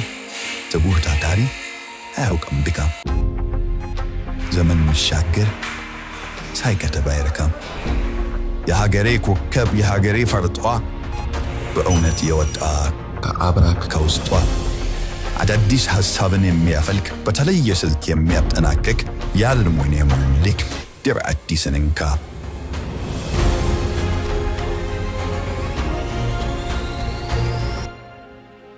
የቤቱ አድባር የህንጻው ዋርካ ትራዲስ ኢንጂነሪንግ ይሄን ነገር ማሳካት የመጨረሻ ጉዳይ አድርገዋል ከተቋማችሁ ከድርጅታችሁ ካንተ ሙያ አጣፋንታ ጋር ገናኝተዋል ስለዚህ ያ ውጤት ሲመጣ ምን ነበር የተሰማችሁ አንተስ ምን የተሰማ ባለቤትስ ምን አለች ይሁን እንግዲህ ፍጽዬ እነዚህን 4 ወራት በጣም በከባድ ሁኔታ ነው የጨረስን እንዳልኩክ ፋይናንሻሊ ፐር መንዝ 54000 ብር እናወጣለን ከኪሳችን በጣም በከባድ ሁኔታ ነው የመጣ ነው ብዙ ዋጋ ማስከፍሉናል እኔንም ዋጋ አስከፍሉናል እሷንም 4 ወራት ደግሞ እርጉዝ ነበረች ባለቤቴ ጽንስ በሆዷ ይዛ ለሊት እስከ 7 እስከ 8 ነው የምትቆየው እሷ እያማሰለች እየሰራች 8 ሰዓት ትተኛለች 11 ሰዓት ተነስታ ሻይ ትጠዳለች 12 ሰዓት ሲል ስፖርታቸውን ሰርተው ሲጨርሱ ይመጣሉ ቁርሳቸውን ይበላሉ ምሳቃቸውን ደግሞ አጥባ እሷ ናት የምታጥበው ቋጥራ ደግሞ ትሸኛለች ከዛ ኪችኑን ሁላ ታጸዳና ደግሞ ልክ 2 ሰዓት ተኩል ሲል ደግሞ ድጋሚ ወንበሯ ላይ መታ ተቀምጣ ተማሪ ትመዘገባለች የወር ክፍያ የሚያመጡት ትቀበላለች ልክ 6 ሰዓት ሲደርስ ደግሞ ምሳ ማይቆጠርላቸው ደግሞ የተወሰኑ ተማሪዎች አሉ የመንግስት የሚማሩ እነሱን ደግሞ ተወርድና ደግሞ ምግብ ትመግባለች ተመልሳ 7 ሰዓት ትመጣና ደግሞ ድጋሚ እየመዘገበች ትቆያለች ብዙ ዋጋ ነው የከፈለችው ጀግና ጎበዝ ጀግና። መጨረሻ ላይ ይሄን ውጤት ስንሰማ በትክክልም ፍሬ ያፈራ ነው እዛ ጋር ነው እንደነገርኩ እኔ በእድሜ ላይ እድሜ እንደተጨመረልኝ ነው የምቆጥረው። በቃ የዛን ጊዜ የነበረኝን ደስታ ምናልባት ከዚህ በኋላ ሰርቼ የማገኛቸው በሺም በሚሊዮን የሚቆጠሩ ገንዘቦች ራሱ አይተኩትም። በቃ እንዴት ላንዴና ለመጨረሻ ጊዜ ረካው የምትልበት ታይም የለም። ልክ እንደዚህ አይነት እርካታ ነው ውስጥ የፈሰሰው።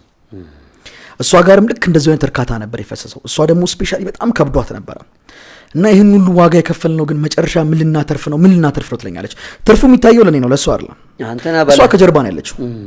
እኔ ነኝ ከፊት እየታየኝ ይሄ ትርፍ ምን ሊያመጣ እንደሚችል እየታየኝ ወደፊት ሜዳው ነኝ። እሷ ኋላ ነው የምትከተለኝ። ትርፏ አይታያትም፣ የኔ ጀርባ ነው የሚታየው። አምና ወዳህ ነው የምትከተለው። ቤታችንን ስታየው የቤት ዕቃ የተሟላ የለም። ያን ሁሉ ተማሪ እናስተምራለን፣ ምንም የተቀየረ ቤት ዕቃ የለም። እዛችሁ ቤት ነው የምንኖረው። ስለዚህ ጀርባዬን ነው የምታየው። ትርፉ ሊታያት አልቻለም። ይሄን ሁሉ ዋጋ ከፈልን፣ እሺ የኛ ትርፋችን ምንድነው መጨረሻ ላይ ትለኛለች። የዛን ሰዓት ላይ ግን በትክክል ትርፋችንን እሷ ፊል ያደረገችበት ቀን ነው። ተማሪዎቹ ውጤት ሲያመጡ የዚህ ድካም የዚህ ልፋቱ ትርፉ ምን እንደሆነ አወቀች። ለምን አሁን 45 ተማሪዎች ናቸው። ከ45 ውስጥ አንድ 10 የሚጠጉት የዛሬ 6 ዓመትና 5 ዓመት ባለስልጣን ናቸው። የቀሩት አንድ 10 የሚሆኑ ትላልቅ የንግድ ባለሙያ ናቸው፣ ዶክተር ናቸው፣ መምህር ናቸው፣ ኢንጂነር ናቸው። ትላልቅ ቦታ ነው የሚደርሱት።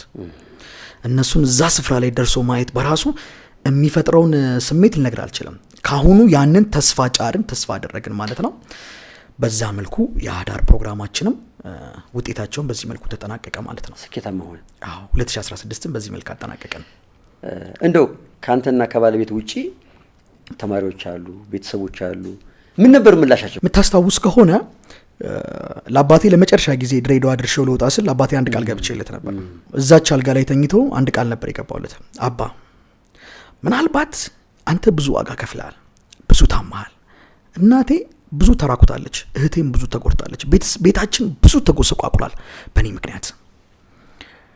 ከዚህ በኋላ በቀረኝ እድሜ ሁሉ ግን አንድም እናት በልጇ ምክንያት አታለቅስም፣ አንድም አባት በልጁ ምክንያት አይጎሳቆልም። ይሄን ቃል ገባልሃለሁ ብዬው ነበር። ከዛ አልጋ ላይ ተነሳሁት። እንዳፌ ይሆንልህ ነበር ያለኝ፣ እንዳፌ ሆነልኝ ማለት ነው። ስለዚህ ቤተሰቦች ጋር ይሄን ደስታ ሳይ የኔ የአባቴን ሳቅ ነው በእነሱ ውስጥ ማየው። አባት መጥቶ በልጁ ውጤት እርክት እንዳለ ሲነግረኝ የአቶ ሻምበል የገዛ አባቴን ፈገግታ በሱ ውስጥ አያለው።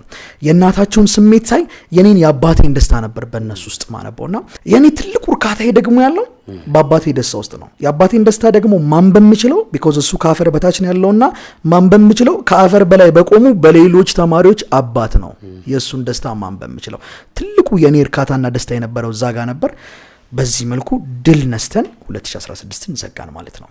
ይሄ ስኬት ደግሞ እንግዲህ መቀጠል አለበት። ስለዚህ ትቀጥላላችሁ ማለት ነው። ይሄ አዳሩም ተማሪዎች መያዝም መነጠሉም ይቀጥላል። አሁን በ2017 እንግዲህ የተማሪዎቻችን ቁጥር በጣም አሁን ኦቨር ወጥቷል።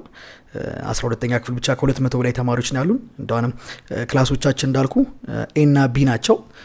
ሲም አዳርክተናል፣ ግን ሌላ ተማሪ መቀበል አልቻልንም እና የክላስ ጥበት በጣም አለብን። ዲማንዱ በጣም ብዙ ነው። ኦልሞስት እንያዝ ብንል 1500 ተማሪዎችን ማስተማር እንችላለን። ያን ያክል ነው ዲማንዱ። ስለዚህ አሁን ወደ 1000 ተማሪ ዲማንድ አለ፣ እንደው ፍላጎት ያለው ራሱ አለ።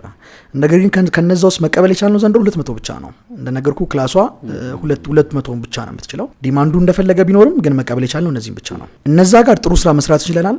እንደ ብራንድም ጥሩ ስም መገንባት ይችላል። ግን አሁንም ሰንጥቀን አልወጣንም። በ2016 እንደ ከተማ ጥሩ ኢምፓክት፣ ጥሩ ስምና ጥሩ ብራንድ ገንብተናል። እንደ ሀገር ግን ሰንጥቀን አልወጣንም። እንደ ሀገር ግን ገና አልታየንም። እንደ ሀገር ሰንጥቀን ለመውጣት ደግሞ እነዚህ 2017 የተመዘገቡ ተማሪዎች ላይ ደግሞ ኢንቨስት ማድረግ እንዳለብን ተሰማን። እኔ በምን አምናለሁ መሰለህ? አትሊስት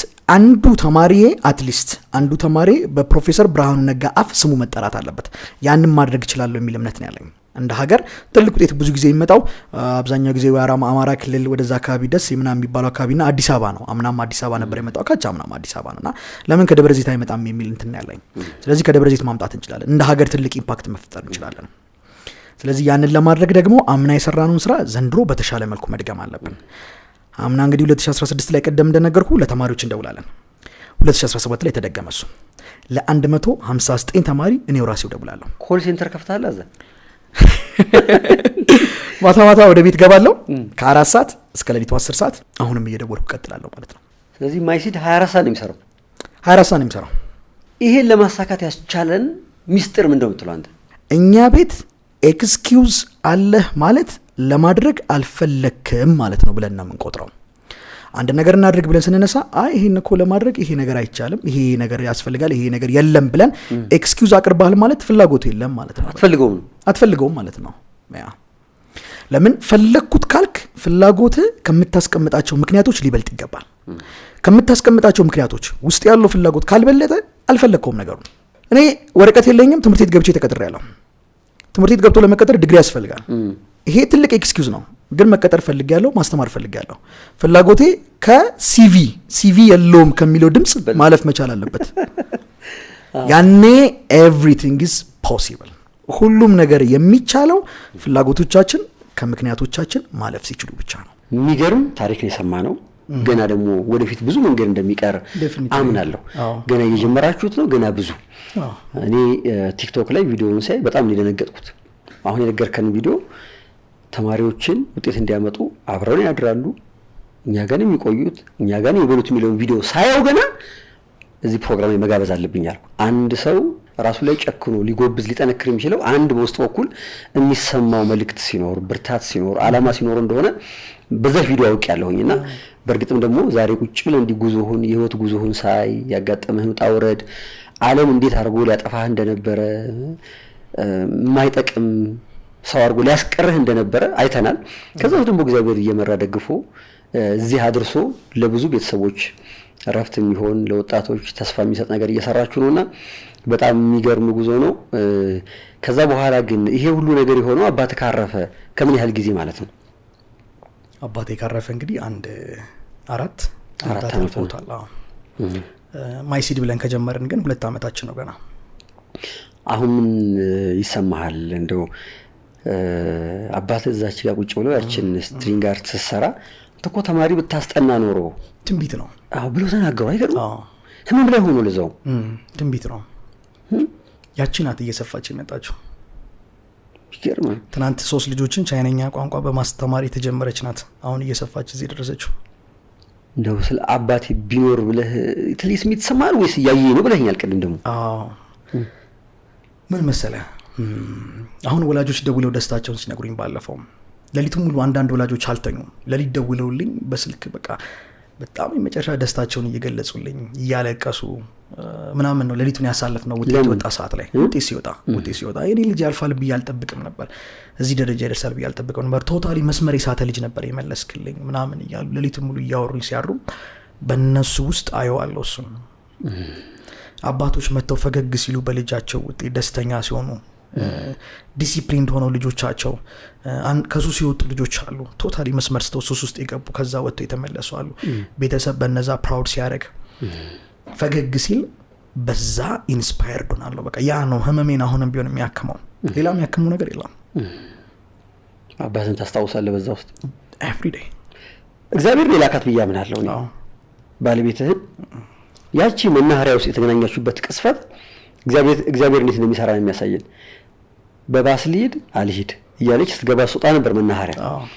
ተላልፋችሁ ቢሆን ኖሮ አይቀርም ምናልባት ይዘገይ ይሆናል። እቺን ጠንካራ ብርቱ ባለቤት እህት አጋዥ አታገኛት ይሆናል። ግን እግዚአብሔር ፈቀደና ሆነ። ከዛች ቅስፈት በኋላ እንግዲህ ብዙ ዋጋ ከፍላለች። እኔ እንኳን እዚህ ቁጭ ብዬ በዚህ በነበረን ቆይታ እያዘንኩ ነው ሳዳመጥ የነበረው። አሁንም አልተውካትም። ደግሞ ተማሪዎች ያመጣ ቀቅለሻቢ ወጥ ስሪ ትላታለህና ምንድነው ለሷ የምትላት ነገር? እንግዲህ ላደርግላትና ለመልስላት የምችለው ብቸኛ መልስ አሁንም ቢሆን የቀረኝን ዘመን በጠቅላላ በታማኝነት ለሷ መኖር ነው። ሌላ ዋጋውን በምንም ልተምነው አልችልም። ሚስቶች እንደምታውቀው ቤት ዕቃ ይወዳሉ፣ ቤት ሲሞላ ይወዳሉ። for a long time ገንዘብ ይመጣል፣ ስራው ላይ ኢንቨስት የሚደረገው በ100,000 ብሮች በወር እየሰራን ቤት ውስጥ የሚገዛ ቃል ነበር። ታምናለች እሷም። ማይ እንዴት ነው ቁም ሳጥን ልግዛ ባሁኑ ወይስ ቢሮ አንድ ጠረጴዛ ብንጨምር ጠረጴዛን ጨምር ነው የምትለኝ። ዋው ለምን ስላት ቁም ሳጥኑ ይሰለቸኛል እኮ ከገዛ በኋላ ትለኛለች። ጠረጴዛውማ አይሰለቸኝም፣ ይሰለቸኛል። በየቀኑ ሰዎች ሲመጡ ኢንስፓየርድ ሆኑበታል፣ ይደሰቱበታል። እና ቤቱ ላይ ኢንቨስት ከማድረግ ይልቅ ሁሉ ጊዜም ስራዬ ላይ ኢንቨስት እንዳደረግ አጠገቤ ነበረች። የቀረውን ዘመን እንግዲህ በተቀላላ ደግሞ በታማኝነት ከሷ ጋር እንደምጨርስ አምናለሁ ግን she pays a lot ብዙ ነው የከፈለችው እንዲህ ደግሞ ለነገር ማልችለው በሴትነቷ ደግሞ የከፈለችው ዋጋ በጣም ብዙ ነው ሱስ ውስጥ ያለው የከፈለችው ዋጋ ብዙ ነው ከሱስ ካነሳችን በኋላ ከሱስ ከወጣውን በኋላ የነበረኝ ባህሪ አስቸጋሪ ነበር እሱ ላይ የከፈለችው ዋጋ እጅግ በጣም ብዙ ነው ስራ ስል ቤቴን ትቼዋለሁ for a long time ለረጅም ጊዜ ነው ማለት እሱ ላይ የከፈለችው ዋጋ ብዙ ነው ያ ብቻ አይደለም ከምንም በላይ እንግዲህ አሁን ያኔ ድሮ ያቺ ቲቪ አሰናክላም ብላና አሰናከለችን በይ ነበር ስቲል ነው ቤታችን ቴሌቪዥን የለም ቴሌቪዥኑ ክላስ ውስጥ ለልጆች ማስተማሪያ አድርገናል ኤሌክትሪሲቲ ነው የምናስተምርበት ስቲል ነው ተቀበለኛለች በቃ ከዚህም በኋላ ውድ ቴሌቪዥን እኛ ቤት መግባት የለበትም ማስለት እሺ ብላ ነው የምትቀበለኝ እና እንደዚህ አይነት ሚስቶችን በፍለጋ በምርጫ ታገኛቸው በምርጫ ቢሆን እኔ የምመርጣቸው ሴቶች ምናልባት ሌሎች ነበሩ ትክክለኛ ሚስት ግን ከእግዚአብሔር ዘንድ ናት እውነትም በረከት ነው የሆነችኝ እኔ አስቤ ተራምጄበት ያልተሳካልኝ ያልሰፋልኝ ነገር የለም ስቲል ነው አሁን እንግዲህ 6 አመታት አልፈናል በትዳር አባት ሌላ አደራ ያለ ነገር ነው ሳትለወጥ ስም ሳይኖርህ ጥሩ ነገር ሳታረግ ወደ ትውልድ ሀገርህ ድሬዳዋ እንዳትመለስ ነበር ያለ ሄድክ ወይስ ከልኩም ይሄ አመት ሜጃዬ ነው ብያለሁ አልሄድኩም እስካሁን ድረስ አልሄድኩም አዎ መቼም ትሄዱ እናቴን አፍቃኛለች እህቴን አፍቃኛለች ሰፈሬን አፍቆኛል አቧራው ይባል እንዴንጫ ይናፍቃል ግን ድንጋይ ላይ ተቀምጠን እናወራ እንጫወት ነበር ድሮ ልጅ ያለ እንዲክብ ሰርተን ምናምን ሰፈሬ ባጠቃላይ ናፍቆኛል ይህ አመት በዚህ አመት መጨረሻ ግን እንደምመለስ ተስፋ አደርጋለሁ አሁን ደግሞ እጅግ በጣም የሚያኮራ ነገር ሰርተሃል ምናልባትም የድሬዳዋን ስም የሚያስጠራ የቤተሰቦችን ስም የሚያስጠራ የአባትን ስም ከፍ አድርጎ የሚያስጠራ ነገር አድርገሃልና በእርግጠኝነት ድሬዳዋሽ በትልቅ ፍቅር በደስታ ይቀበላሉ ብዬ አምናለሁ እኔ በእርግጠኝነት ሌላ ግን በዚህ ጉዞ ውስጥ አሁን እየሰራችሁ ባላችሁ ስራ ውስጥ ትልቅ ነገር ለሀገር የሚተርፍ ዘር እየተዘራ ነው አንድም እዛው ደብረ ዘይት ላሉ ብዙ ወጣቶች ላሉ 12ኛ ክፍል ተማሪዎች ለሌሎችም ተማሪዎች በስፋት አገልግሎቱን መስጠት መቻል ይገባችኋል ለምን እግዚአብሔር አንተ ውስጥ ነው አዘሩን ያስቀመጠው ላንተ ነው መንገድ ያመላከተህና ሌላ ሰው መጠበቅ የለበትም መስፋፋት ማደግ አለበት ብዬ አምናለሁ እኔ ስለዚህ ለመስፋፋት ለማደግ ለብዙ ወጣቶች ለመድረስ ወኔው ተነሳሽነቱ ሞራሉ አንተ ውስጥም ባለቤትም አብሮ የሚሰሩ ሰዎች ውስጥ እንዳላቃለሁ ምንድነው የከበዳችሁ ለመስፋፋት ለማድረግ አሁን ላይ እንግዲህ ቻሌንጅ እያደረገን ያለው እንደነገርኩክ አምና የነበረውን ፕሮጀክት ዘንድሮም እየደገምነው ነው ለተማሪዎቹ እየደወልን መተናል አሁን ከህዳር ወር ጀምሮ ደግሞ እነዚህን ተማሪዎች ደግሞ ይዘን ደግሞ ድጋሚ ይሄን የአዳር ጥናት እንደግመው ነው ይዘናቸው ልንገባ ነው አምና እንደ ከተማ ጥሩ ውጤት አመጣናል ዘንድሮ ግን እንደ ሀገር ማምጣት ስላለብን እነዚህን ተማሪዎች ይዘን ደግሞ አዳር ልንገባ ነው ነገር ግን አምና የነበሩ ተማሪዎች 45ቱ ብዙ ዋጋ ከፍለዋል እነሱም በራሳቸው እንደነገርኩ ሲሚንቶ ላይ ነው አንጥፈው የሚተኙት ብዙ ዋጋ ነው የከፈሉት ህንጻው ውሃ አልነበረውም ስለዚህ ውሃን በጀሪካን እየመጣ በእንደዛ ነበር ያሳለፉትና ያንን ነገር ደግሞ ዘንድሮ በተሻለ ሁኔታ አድርገን ሌላ አንድ ህንጻ በመከራየት እዛ ውስጥ ለማስገባት ነው ያቀርነው ሌላ ቦታ ሙሉ ህንጻ ግቢ ያለው ራሳቸውን ችለው በዛ መልኩ እንዲቀጥሉ ማለት ነው ያንን ለመድገም በመነሳበት ሰዓት ላይ ግን አሁን ለምሳሌ ያሉ መጽሐፍቶች ጥቂት ናቸው ላይብራሪ ውስጥ ብዙ መጽሐፍት የለንም የነዛን የመጽሐፍት ገዛ እንፈልጋለን አንደኛ ሁለተኛ ደግሞ እንዳልኩ የቦታ ጥበት አለብን ኤ ክላስ ቢ ክላስ ሲ ክላስ 3 ክላሶችን ይዘን የመጣ ነው ሰፋ ማድረግ ብንችል ያንን ኦፖርቹኒቲና ያንን ድል ብናገኝ መላው የከተማውን ተማሪ ይዘን ውጤታማ ማድረግ እንደምንችል እናምናለን ተማሪ የሚባል የማይወድቅባት ከተማ ማድረግ እንችላለን ደብረ ዘይትን ይሄንን ማሳካት ብንችል ማለት ነው ወይም ይሄን ድል ማግኘት ብንችል እነዛ በተወሰነ መልኩ ቻሌንጅ እያደረጉ ነው አሁን ላይ የሚገኙት ግን ሆኖም ግን እነዚህ ተማሪዎች ይዘን ግን ህዳር ወር ላይ ለመግባት ግን ዲሳይድ አድርገን ተነስተናል እንግዲህ ስለዚህ ይሄን ደግሞ እንግዲህ ደብረ ዘይትም ያሉ ይሄን ፕሮግራም የሚያዩ ኢትዮጵያውያን በሙሉ ከናንተ ጋር ይሰለፋሉ በሰራችሁትም ስራ ይኮራሉ ብዬ አምናለሁኝ ስለዚህ አንደኛ እናንተ ማግኘት የሚፈልግ ሰው ካለ እንዴት ነው የሚያገኛችሁ ኦኬ እንግዲህ አሁን ምናልባት የመጣንበትን ፕሮግረስ ያለፍንበትን መንገዱላ ዩቲዩባችን ላይ ማይሲድ ብለው ገብተው ቼክ ማድረግ ይችላሉ። ቲክቶክ አካውንታችንም ማይሲድ ይባላል። እዛ ላይም ቢገቡ የመጣንበትን ፕሮግረስ መንገድ ለልጆቹ ሲሰጡ የነበሩ ስልጠናዎችን ውጤቶቹንም እነሱን ነገሮች ማየት ይችላሉ። ከዛ ውጪ ደግሞ በስልክ ቁጥር መገኘት እንችላለን 0932 50 20 10 በዚህ ላይ ደውለን እናገኛቸዋለን 0932 50 20 10 በዚህም ቢደውሉ ያገኙናል ማለት ነው። ድርጅታችሁ ስሙ ማይሲድ ነው አይደል? ምን ማለት ነው? ለምን ማይሲድ ያልከው? ፈጣሪ የሰው ልጅ ሰርቶ ከጨረሰው በኋላ ሰውን ለመጀመሪያ ጊዜ የተናገረው ቃል ብዙ ተባዙ ምትልናት። እንግሊዘኛው ስታዩ ደግሞ ቢ ፍሩትፉል ፍሬያማ ሆኑ። የፍሬው ማንነት ደግሞ ዲፔንድ የሚሆነው በተተከለው ዘር ነው። የፓፓዬ ዘር ይዘህ ሺህ ጊዜ ብትለፋ ብትኮተኩት ውሃ ብታጠጣ ነገ ማንጎ ይሆናል ብሎ መገመት አይቻልም። ፓፓዬ ነው ሊሆን የሚችለው። ስለዚህ ውስጣችን ያለችውን ዘር እንንከባከባት፣ ውሃና ጠጣት፣ ታብብ ነው። እኔ ድሮ 9ኛ ክፍል አስጠና የነበረችው ያቺ ትንሽዬ ዘር ናት ያበበችው። በባህሪዋ ካያት ዘር እቺን ምታክለው ባይን አትታየም። እንዳውራቅ ካሉ ሰዎች ባይንም ላያዩት ይችላሉ። እቺን ምታክል ዘር ውስጥ እግዚአብሔር ትልቁን ግንድ፣ ትልቁን ቅጠል፣ ትልቁን ፍሬ እዚች ውስጥ ያስቀመጠው። ትልቁን ስኬት ፈጣሪ እዚህ ግባ በማይባለው መምህር በሚባል ሙያ ውስጥ ከቶት እኔ ልብ ውስጥ አስቀምጦታል። ስለዚህ ለድርጅቱም የሰጠነው ስያሜ ምንድን ነበር? ማይ ሲድ የኔ ዘር። ይሄ የኔ ዘር ነው። አንተም ማይ ሲድ ብለህ በምታነሳበት ሳለ የኔ ዘር እያልክ ነው ማለት ነው። አሁን እዚህ ስታወራ የተሰማኝ ስሜት ምንድነው? ደብረ ዘይት መጥቶ ማየት ነው። ስታስተምር ማየት ፈልጌያለሁ። በተለይ የምታድሩ ጊዜ ምን ይመስላል የሚለው መተን ከፈቀዳችሁልን አንድ ቀን ከእናንተ ጋር አድረን ደስ ይላል። ሙሉ ሁኔታ ምን ይመስላል? እስቲ ተማሪዎች እንዴት የሚያድሩት፣ እንዴት ይማራሉ፣ ማታ የምትደውለው እንዴት ነው የሚሉትን ነገሮች በሙሉ አይተን ደግሞ በዚሁ በዩቲዩብ ቻናላችን ላይ ለተመልካቾቻችን እናደርሳለን። ለባለቤት አድናቆቴን ክብሬን እንግዲህ ልባዊ ሰላምታዬን አድርስልኝ እስከመጣ ድረስ እግዚአብሔር ከእናንተ ጋር ይሁን። ከእናንተ ጋር ነው። በርቱ። Thank you so much. አመሰግናለሁ። እግዚአብሔር ከእናንተ ጋር ይሁን። Yes, bravo.